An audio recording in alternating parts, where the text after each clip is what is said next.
Yes, June Mack has lived on Pierce Avenue for the past 3 years, and she says she's in a pretty, bumpy situation. Check it out. Well, I'm in Milledgeville, where Susan Henson has lived her whole life. She says that the railroad tracks on North Jefferson and North Wayne Street are making her feel a little off track. Check it out. I'm at Georgia College, where not only are the freshmen new, but so are these bots. I'll show you how they're delivering food around campus and how the students are eating it up. Between cooking the Thanksgiving feast and talking with family members, an accident could happen in the blink of an eye. So get this. Over the past 6 months, the Milledgeville police have sent out over 4,000 tickets based on the 2 cameras in front of Baldwin County High School and over 300 tickets based on the cameras in front of GMC.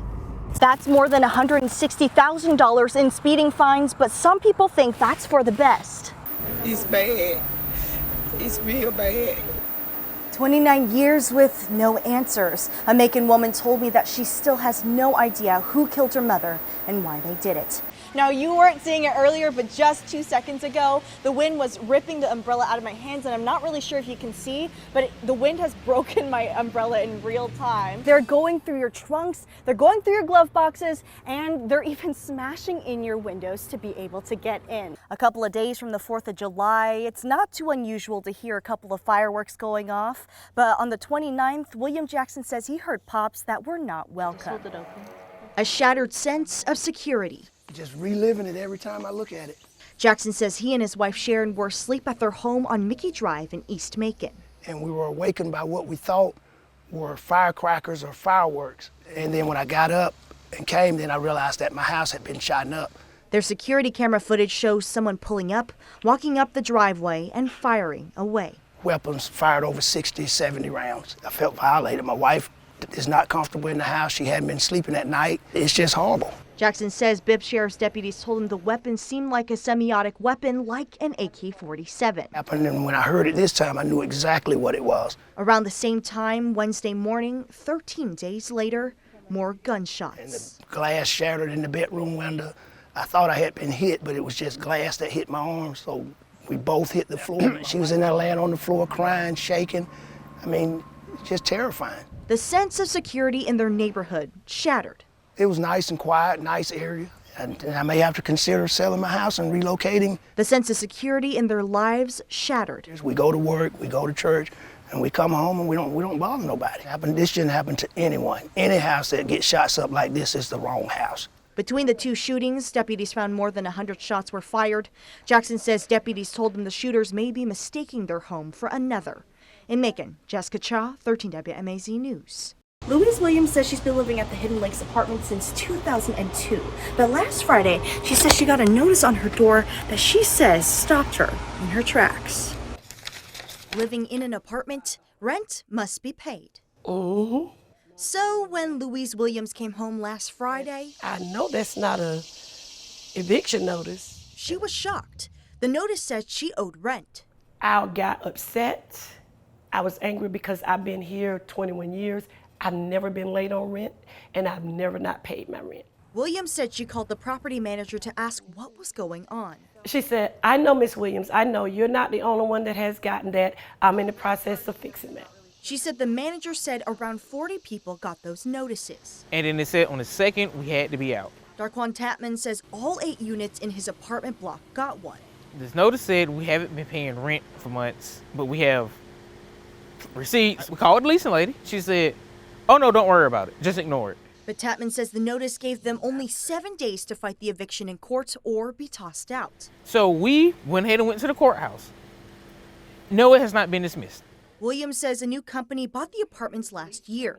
Since then, she says every month, she and other tenants have gotten bank statements with extra fees not included in the lease. And she told me, don't worry about it, that she was taking care of the fees and that I know I didn't owe this, so I can just trash them.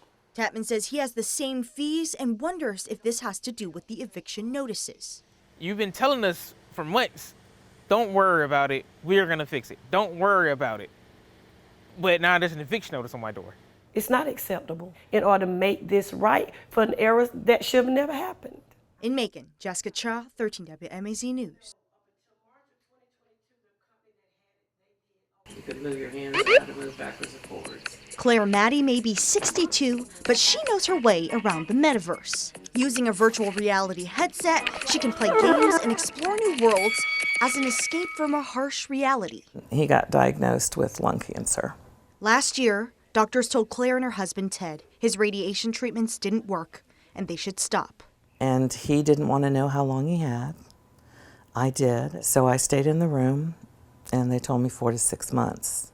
Unable to leave home due to Ted's declining health and COVID restrictions, Claire felt isolated. I had to have some kind of release to be a good caregiver. I just put it on, and off I went. While playing around in a few apps, Claire discovered Death Q&A. And I'm like, Death Q&A? I think that's something I would be interested in. The first time she joined the group, she found herself looking at a Tibetan temple. Once inside, Claire was surrounded by 25 other avatars, other people sharing stories and questions about grief, losing loved ones, and how to cope with death. It's really bizarre, but it felt okay. And I'd come, I'd share if there was an update, or I'd share good things that happened. She also listened. Some members, she says, are her very close friends now. Who would have thought that a person in Africa and a person here in Macon, Georgia, would find each other and find similarities through grief? 6 months after the diagnosis, Ted did pass away. It was so traumatic to watch, but you lovingly hold space with them, and we did our best to assist them. The next meeting, Claire told the group she'd been sharing her story with for months about Ted's death. We all talked about Ted the whole time, and it felt good. The ball has started rolling, and it's not going to stop. Mercer's assistant professor of psychiatry, Dr. David Johnson, specializes in technology used in clinical practice. Johnson says this has the potential to become the new frontier of social platforms. VR just takes us one step further in being able to find those folks that we can connect with in those times that we need connection most. Johnson says since it's new, there are still ethical and moral boundaries to consider, but we should definitely explore it more. We should do so somewhat cautiously, though, and think through, and ethically, how am I going to integrate this into my life or into my practice? But for Claire, it helped. And I really can't say what my journey would have been like with Ted dying without it, but I know what it was like with it. She says virtual reality doesn't cure grief, but it can prepare you. It gave me tools to manage my grief so that I'm not dealing with some of the things people might bottle up. In Macon, Jessica Cha, 13 WMAZ News.